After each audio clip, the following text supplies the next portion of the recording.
KwabaseKorinti bokuqala isahluko 14. Jongani uthando futhi nizondelele iziphiwo zomoya, ikakhulu ukuba niprofethe. Ngokuba okhuluma ngezilimi kakhulumi kubantu, kepha ukhuluma kuNkulunkulu, ngokuba kakho ozwayo, ukhuluma izimfihlakalo ngomoya.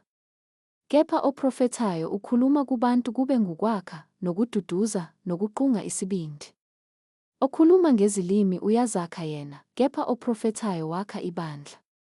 Nokho bengithanda ukuba nikhulume ngezilimi nonke, kepha kakhulu ukuba niprofethe, mkhulu kodwa oprofethayo, kunokhuluma ngezilimi, uma engahumushi, ukuze ibandla lakheke. Manje-ke, bazalwane, uma ngiza kini ngikhuluma ngezilimi, ngiyakunisiza ngani, uma ngingakhulumi kini noma ngokwambula, noma ngokwazi, noma ngokuprofetha, noma ngokufundisa na? Nezinto ezingenamphefumulo ezikhalayo, noma igenkle noma ihabhu, uma zingakhali ngokwahlukeneyo, kuzakwaziwa kanjani okubethwa ngegenkle nangehabhu na?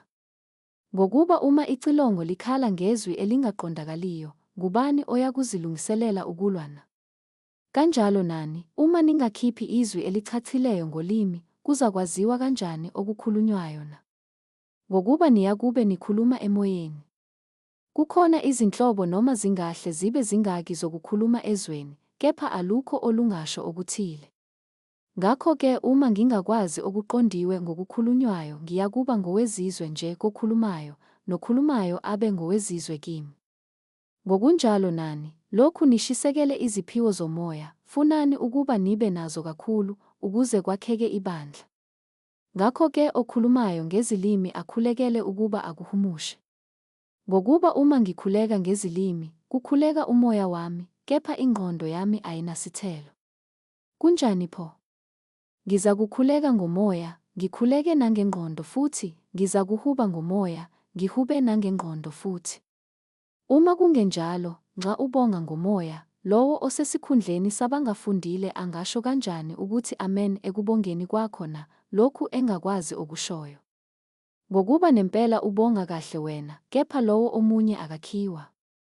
Ngibonga uNkulunkulu ngokuba ngikhuluma ngezilimi kakhulu kunani nonke, kodwa ebandleni ngingathanda ukukhuluma amazwi ayisihlanu ngengqondo yami, ukuze ngifundise abanye, kunamazwi ayizinkulungwane eziyishumi ngezilimi.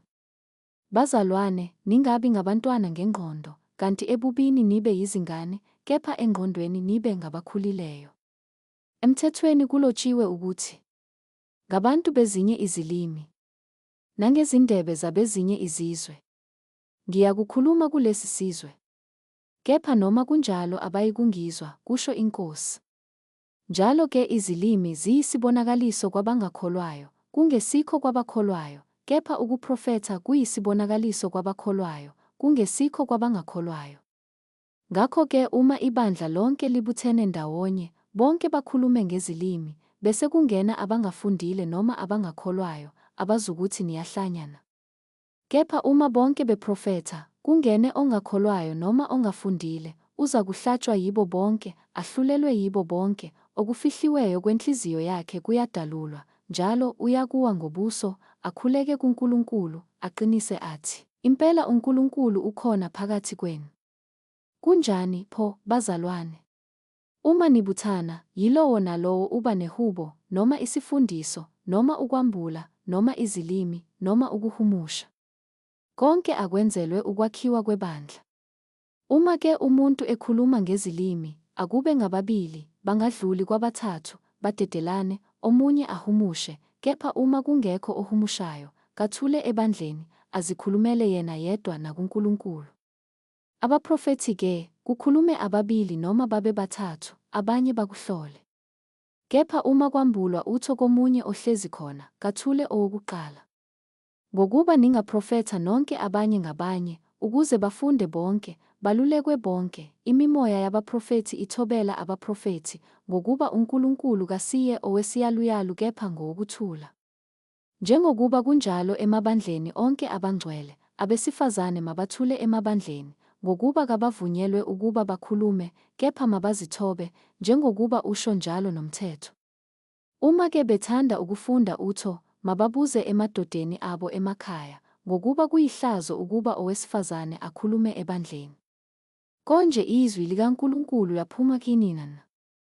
Nokuba lafika kinina nodwa na? Uma umuntu ethi ungumprofethi noma ethi ungowomoya, makaqonde ukuthi lokhu enginilobela khona kungumyalo weNkosi. Kepha uma umuntu engazi, makahlale engazi.